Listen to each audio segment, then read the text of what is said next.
The morning began with the kind of silence that doesn't feel peaceful, the kind that feels like it's holding its breath. I woke up to an unusually cold bed and the hollow echo of a house that should have felt warm. It was my 41st birthday, not that anyone seemed to remember. Even the family dog, Riley, didn't bother to nudge me awake. He just lay by the window, twitching in his sleep like he was chasing something far more interesting than reality. I shuffled downstairs expecting the usual chaos: cereal boxes left open, cartoons blaring, Jessica humming while packing school lunches. But the kitchen was spotless. Quiet. Like someone had erased all signs of life and hit pause on the world. On the center of the table sat a plain white envelope, folded once and weighed down with a chipped coffee mug. I almost didn't open it. Something about the way it sat there felt off. Like it was staged. But curiosity got the better of me. Inside was a coupon, not for some artisanal roast or high-end blend, but for a free small coffee at a roadside gas station cafe on Route 9. The kind of place you only stop at if your car's about to run dry or you're too tired to care. Tucked inside was a note, handwritten in blue ink. "Don't say I never get you anything, smiley face. Happy birthday." "No, love, Jess." No doodled hearts. Just that. A sarcastic little jab pretending to be affection. I stared at it for a long time, not quite sure how to feel. Was it meant to be a joke? A placeholder until the real gift arrived? Or was this it, a single coupon and a smiley face standing in for a decade of birthdays and shared memories? That's when I noticed the other items on the table: a crumpled croissant wrapper and a tall to-go coffee cup, the lid stained with a lipstick print. Not a faint smudge, but a bold kiss mark in a deep rose shade. The kind of color Jessica never wore. She leaned toward neutral tones, understated elegance, beige, soft mauve, sometimes clear gloss if she felt fancy. But this looked like something out of a fashion ad. Confident. Loud. Definitely not her. I picked up the cup and stared at it like it might confess something. Maybe it was nothing. Maybe it was one of her coworkers. Maybe she just grabbed the wrong cup in a morning rush. But still, my chest tightened in that way it does when your gut knows something your brain refuses to process. Jessica came in 10 minutes later, heels clicking against the hardwood like a metronome. She looked polished, like she'd walked straight out of a magazine spread. Navy blazer, cream blouse, hair done in soft waves that definitely weren't there when she went to bed last night. She smelled different too, not bad, just unfamiliar. Sharp. Spicy.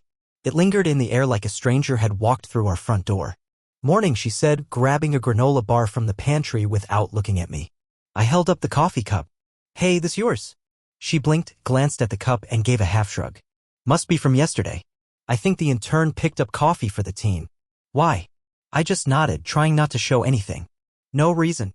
She didn't mention the envelope or say anything about my birthday.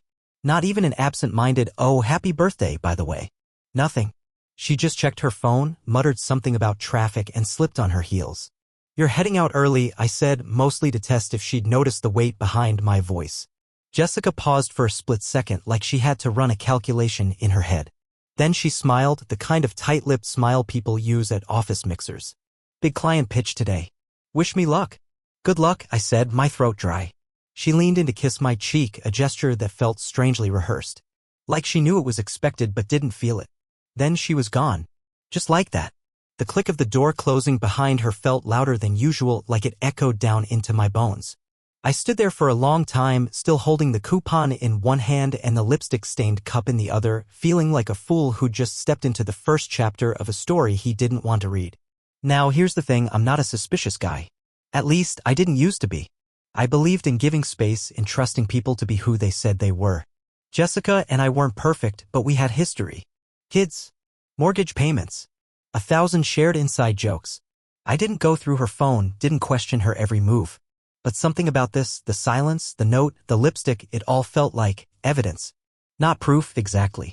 Nothing I could take to a lawyer or confront her about without sounding paranoid.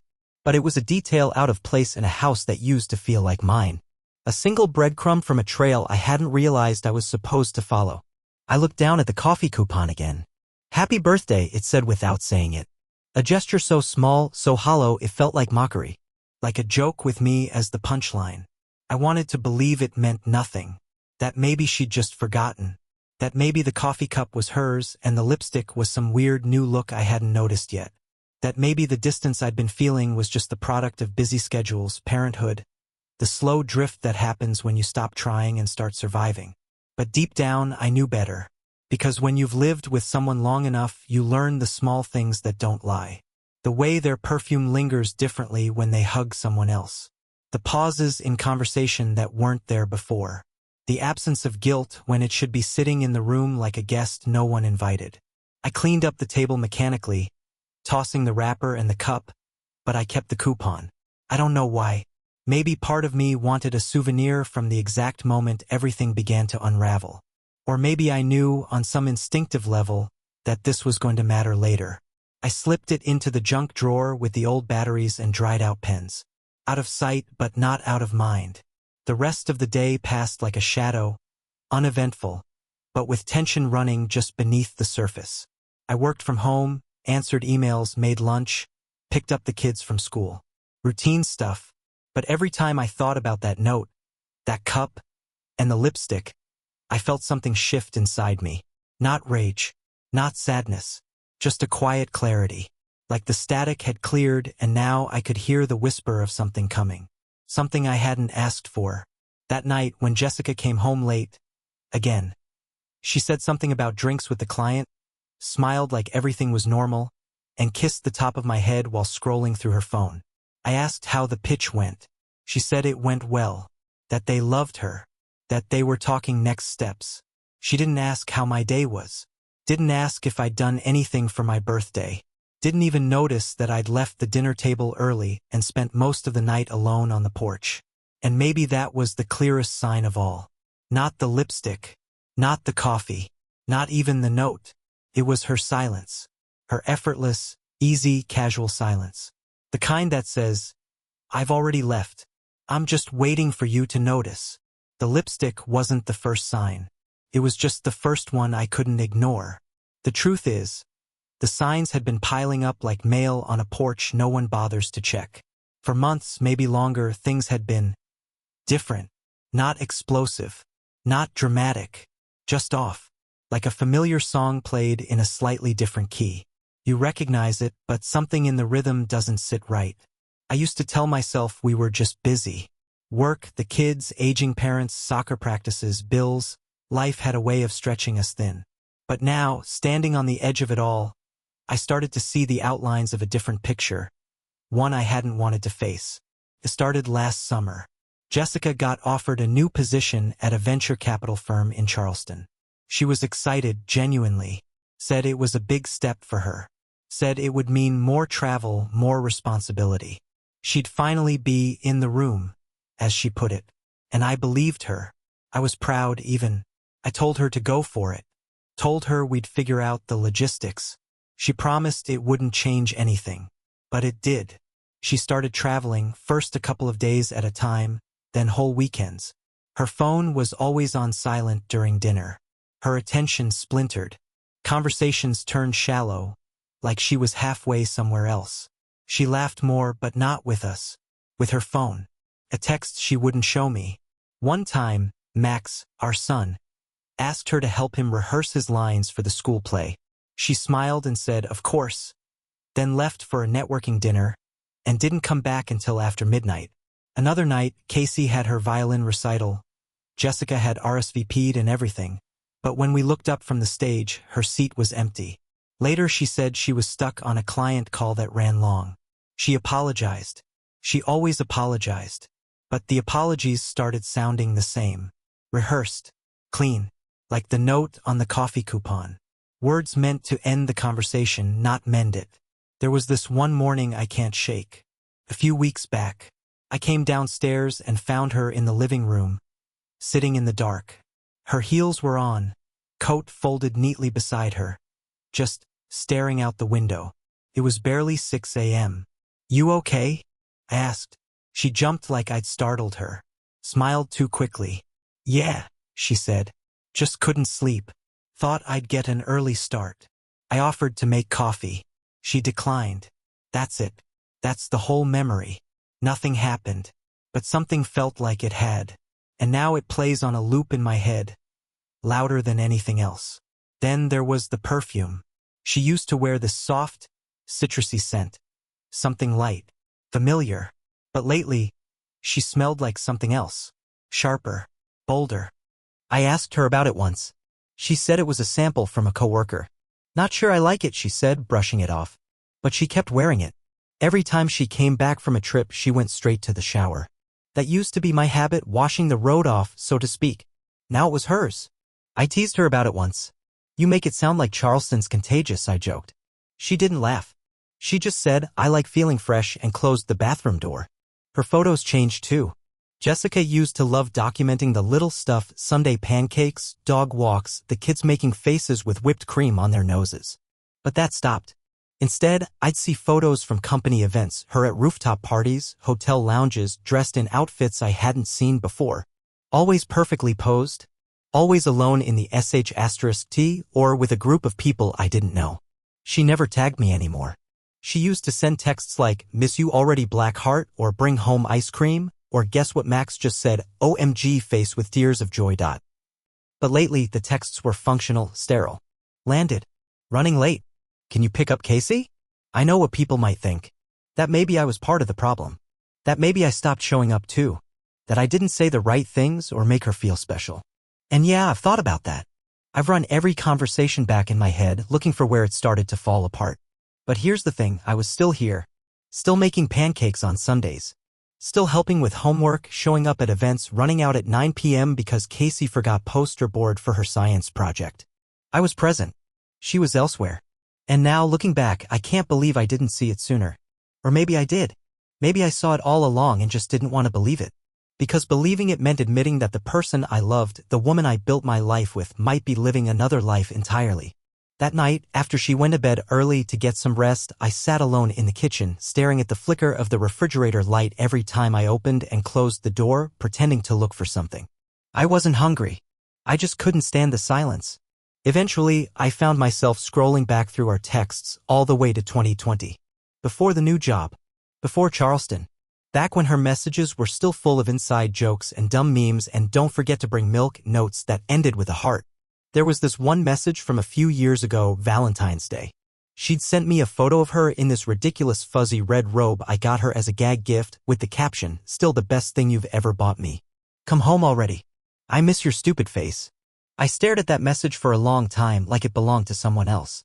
Because the woman in our bed upstairs, she wasn't the same. And the hardest part was admitting that maybe I wasn't the same either. Maybe the version of me she used to love got lost somewhere between diaper changes and work stress and 2-hour commutes. Still, none of that excused secrets. Distance wasn't the same as deception. And I was done pretending the lipstick didn't mean anything. Done pretending I didn't notice the receipts for dinners she didn't mention, the unexplained Lyft charges, or the way her phone tilted ever so slightly away from me every time it lit up. Denial had bought me a little more time, but it hadn't spared me the truth. That night, I opened a spreadsheet on my laptop. Not for work. For everything I could remember. Dates. Times. Locations. Trips to Charleston. Unexplained schedule changes. Social posts. It felt stupid at first, obsessive even. But something about seeing it all laid out in front of me made it feel real. Like I wasn't just spiraling in my head. Like I wasn't crazy. I wasn't planning revenge. I wasn't planning anything, not yet. I just needed to know. Because once you know, you can't unknow. And maybe part of me needed that final blow. That last undeniable piece to finally stop hoping she'd come back on her own. I looked at the coffee coupon again before going to bed. It was still in the junk drawer, tucked between expired coupons and old batteries. I pulled it out and stared at the expiration date. June 1st. Exactly 30 days away. I don't know why, but something about that felt like a clock had started ticking. Like I had a month to find out who my wife really was, or maybe who she'd become. Either way, I knew one thing for sure. Whatever came next, I wasn't going to ignore it.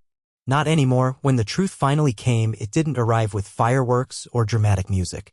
It came quietly, tucked inside an email from someone I hadn't spoken to in years. Ronnie West. We'd been roommates back in college, 2 mechanical engineering majors who bonded over ramen noodles, late-night study sessions, and a shared hatred for thermodynamics. We kept in touch occasionally, the way grown men do. Birthdays, holidays, a random text when a mutual friend posted a wedding photo. He worked as a hotel manager in Atlanta now. I remembered that from one of his Christmas updates a few years back. I hadn't heard from him in over a year. So when I saw his name pop up in my inbox, subject line, "Hey, is this Jessica?" My heart started doing this weird, uneven thing. I clicked the message. It wasn't long. "Hey man, I wasn't sure if I should send this, but I figured better you hear it from me than find it somewhere else. A woman checked into the Wilshire 2 nights ago with a guy. Said her name was Jessica Henley. I didn't recognize her at first. She looked different, but I'm pretty sure it's her. They seemed close. Thought you should see this." Attached was a photo. I didn't want to look at it. Not at first. I just stared at the little thumbnail, heart hammering like a kid caught sneaking out after curfew. I must have hovered over that thing for a full minute before I double-clicked it. There she was, Jessica, my wife, standing in front of the reception desk, laughing at something the man beside her had said. He had his hand lightly on her back. Her face was turned toward him. Eyes bright, mouth open in a wide, unfiltered smile I hadn't seen in years. It was the kind of expression people wear when they feel seen, desired, safe. And I wasn't the one who gave it to her. The man was Garrett Miles. I didn't know him personally, but I'd seen his face on company newsletters and event photos Jessica used to casually forward me back when she still included me in her work life. Her boss, or rather her boss's boss. He ran her entire division, married 2 kids, lived in Charlotte. Jessica had only ever mentioned him once or twice. Said he was hard-charging and kind of intense, which I took to mean he was one of those executives who talked more than he listened. He definitely wasn't supposed to be holding her like that. They weren't doing anything explicit in the photo. No kissing, no hand-holding. But they weren't trying to hide either. They looked connected.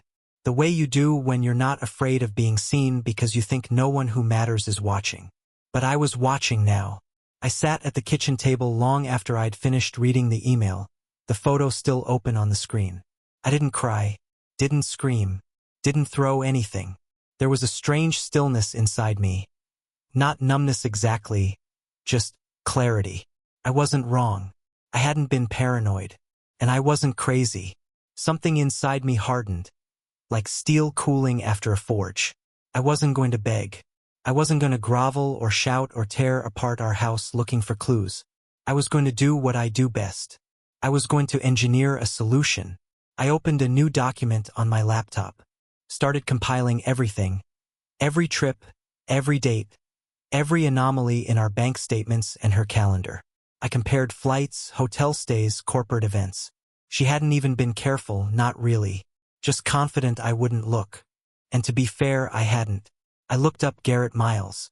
The guy was well known in their industry, tech investor, former startup wunderkind. Now one of the managing partners at her firm's parent company, Urban North. A quick Google search showed polished interviews, panels, business awards. I dug deeper, found his holding companies, cross-referenced them against vendor names Jessica had casually mentioned in passing. Found a few interesting overlaps, expenses listed under unfamiliar startups, LLCs traced back to someone with Garrett's last name, different middle initial. This wasn't just a personal betrayal anymore. It was financial. It was corporate. It was stupid. The man was sloppy, hiding money with paper-thin disguises, mixing business travel with personal excursions, and involving an employee he was supposed to be mentoring. Jessica, my wife. I didn't know whether she was in on it or just caught in the crossfire. But either way, she was tangled up in something bigger than a hotel room in Atlanta. I wasn't interested in destroying them, not yet. But I wasn't going to let this slide. This wasn't about jealousy anymore. It was about truth, about control, about protecting what mattered Max, Casey, and whatever version of myself was going to crawl out of the wreckage of this betrayal. That night, Jessica got home late. Said the flight was delayed. Something about bad weather in Charlotte. She kissed my cheek and went straight to the bedroom.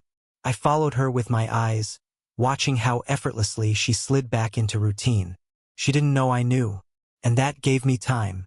While she unpacked, I pulled up a map of their firm's satellite offices and laid it side by side with her travel receipts. Patterns emerged. Trips that didn't line up. Hotels she hadn't mentioned. Meals billed to company accounts on weekends.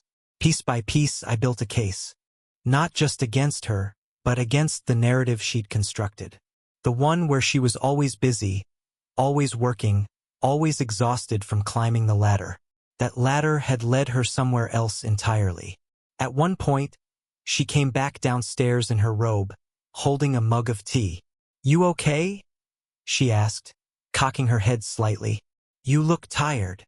"I am," I said, and it wasn't a lie. She smiled. "You should go to bed." "I will," I replied, closing my laptop slowly. "Just wrapping something up." And I meant that too. In another life, I might have yelled, thrown a chair, smashed my fist through a wall just to feel something. But I'm not wired that way. I build things. I study pressure. I don't react. I measure, calculate, respond. So when the reality set in, my wife was having an affair with her married boss and might be complicit in financial fraud, I didn't fall apart. I made a plan. It started with the patents. 4 years I'd held 2 designs, stormwater management systems I developed back when I worked for the city as a civil engineer. They were good, smart, ahead of their time if I'm being honest. I never sold them, never licensed them. I told myself it was about integrity, about public access to clean water solutions. But the truth? I didn't want to risk upsetting our stability. Jessica always said we couldn't afford to gamble. So I shelved them, waited. Now, I had nothing left to protect. I called a few old contacts, people in infrastructure and sustainable development who'd sniffed around the patents before. Within 2 weeks, I had multiple offers. Big ones. I took the highest and the cleanest. Sold both systems for a combined $3.7 million. That was the easy part. The harder part was making it invisible. I opened a new LLC, Iron Pines Capital, registered it in Delaware, set up a virtual office, hired a boutique advisory firm out of Houston to manage the paperwork. No ties to me, no obvious fingerprints, just a quiet little investment fund with a blank check and a long fuse. Then I started buying shares. Urban North, the parent company of Garrett's firm, was public. Not big enough to be on most people's radar, but just big enough to have blind spots. Through intermediaries, trusts, and holding entities, I started acquiring equity. Not enough to trigger alarm bells, but enough to matter. I studied their structure, followed the money, traced Garrett's pet projects, shell startups, marketing subsidiaries, R&D incubators that existed more on paper than in practice. One by one, I bought into them, quietly, an inch at a time. He never saw me coming. At home, Jessica was slipping further into performance mode. The bright smiles, the exaggerated stories, the way she touched my arm at dinner like she was playing a role and wasn't sure of her lines. She spent most weekends traveling now, though I'd stopped asking where. Sometimes she'd leave Friday morning and come back Sunday night with a tote bag full of dry-cleaned clothes and a phone full of silence. The kids noticed. I could tell. Max stopped asking when she'd be home. Casey started calling me first when she needed something. Jessica would come home and try to parent like she hadn't been gone. All flash and no follow-through. One night, she promised to help Casey build a diorama for her social studies project. Never showed. When Casey asked if I could help instead, she didn't sound disappointed. She sounded prepared. That's when I knew. This wasn't just about catching Jessica. This was about preparing for the part that would matter most. The part where she tried to take them with her. I called a family lawyer. Not one of those bulldogs who promises scorched earth revenge. I wanted someone surgical, sharp, private. I brought her everything: bank statements, travel logs, my spreadsheet of coincidences. She didn't blink. "You're documenting everything?" she asked. I nodded. "Every time she lies, I write it down." "Good," she said. "Keep going." I told her about Iron Pines, the shares, the patents. She raised an eyebrow. "You planning to use that against them?" "No," I said. "I'm planning to make sure they can't use it against me." She leaned back, impressed. "You don't get many engineers in my office." "We're good at foundations," I said. At night, I started sleeping in the guest room. Jessica barely noticed. She was too busy pretending. One morning, she made pancakes from a box and acted like it was some sweet family ritual. She took photos of the kids at the table, posted them online with a caption like, "Family first. Always." Then she left for Charleston by noon. I didn't say anything, just watched her drive away through the upstairs window, The way you watch the last scene of a movie you've already figured out. I kept building Iron Pines. Invested in sustainable design startups, green infrastructure firms, companies trying to solve real problems. It wasn't about revenge, not really. It was about redirecting the wreckage into something useful. I needed to know this mess had a point, that it could still build something. The house got quieter, more efficient. The kids and I found a rhythm: dinner at the table, homework by 7, bedtime stories with different voices for each character. They seemed lighter, like they didn't have to tiptoe around a tension they couldn't name. One night, Max asked me, "Is Mom moving out?" I didn't lie. "I don't know yet," I said. He nodded like he already knew the answer. "She's different." "Yeah," I said quietly. "She is." When Jessica came back from another conference, I noticed she didn't unpack her suitcase. Just carried it upstairs and left it zipped in the corner. I heard her on the phone later that night, whispering through the bathroom door. Words like "can't tonight" and "too risky" floated down the hall like smoke. I didn't write them down. I didn't need to. I already had what I needed. The evidence was alive in every room she walked through. I watched her shrink, not physically but emotionally. Every lie chipped away at something. She used to be sharp, confident, decisive. Now she paused before answering simple questions. Jumped when the phone rang. Checked the front window every time a car drove past. I hadn't said a word. And that was the thing about silence. It speaks louder than betrayal ever could. They say revenge is a dish best served cold. But this wasn't revenge. This was precision. It was an audit wrapped in silence, a truth laid out like a blueprint. I wasn't interested in making noise, just in making it final. The board meeting was set for Thursday morning, 9 a.m. in a downtown high-rise in Chicago. Floor-to-ceiling glass, overpriced catering, those chairs that look ergonomic but still find a way to hurt your back. I'd flown in the night before, kept a low profile, checked into a modest hotel under the Iron Pines entity. I didn't tell anyone I was coming. As a major shareholder, one of the largest thanks to a quiet, persistent series of acquisitions over the past 2 months, I had every right to be there. But the thing about people like Garrett Miles? They never expect anyone to be watching unless there's a spotlight. I wore a gray suit. No tie. Simple. Anonymous. I sat near the back when the room started filling up: analysts, junior partners, a few directors dialing in remotely. The mood was upbeat. Corporate earnings had just come out the week before, numbers massaged and bloated just enough to keep investors happy. Then Garrett walked in. He had the arrogance of a man who'd spent too long winning. His confidence wasn't earned, it was assumed. Perfect hair, tailored suit, teeth too white. He laughed with a younger VP, adjusted his watch like it was a ritual, and barely acknowledged the rest of the room. He didn't see me. Not until I stood up. "Michael Henley," I said, stepping forward, calm and composed. "Iron Pines Capital. I'd like to present a shareholder motion." The room froze. Conversations cut off like a record scratching. Garrett looked up, confused, then cautious. He recognized the name. I saw it happen in his eyes, the way you see a chess player realize they're 2 moves from checkmate. "You're not on the agenda," he said, his voice clipped. "I wasn't invited," I replied. Didn't stop me. Someone from legal started to speak, but one of the senior board members, a gray-haired man with a reputation for pragmatism, nodded. "Let's hear him out." I opened the folder I brought. Inside, transaction ledgers, wire transfers, shell company formations, invoices signed off by Garrett himself. Dozens of pages. All pointing to the same thing: embezzlement. Not a lot, not at first. Small amounts rerouted through what appeared to be third-party vendors actually owned by Garrett's brother-in-law. A fake PR firm. A non-existent research firm. A consulting group run out of a P.O. box in Raleigh. All receiving monthly payments. All authorized under expedited discretionary project funding. They thought it wouldn't be noticed. And maybe it wouldn't, not until someone like me had a reason to look. I flipped to the next page. Internal emails. Conversations where Garrett pushed for urgent approvals. Language like "let's just fast-track this" and "no need to loop in compliance." He never used direct language, but the intent was clear. Every word designed to move fast and stay quiet. I watched the faces around the table change from polite skepticism to dawning discomfort. Then I pulled out the final piece. A video. Security footage from a private Miami investor summit. It wasn't high drama, no kissing, no dramatics. Just Garrett and Jessica walking through the rooftop lounge at 11:42 p.m., hands brushing, bodies leaning in closer than colleagues do. Her hand on his chest when he made a joke. His fingers brushing her wrist as they leaned against the railing. Subtle, but not professional. Not discreet, and definitely not deniable.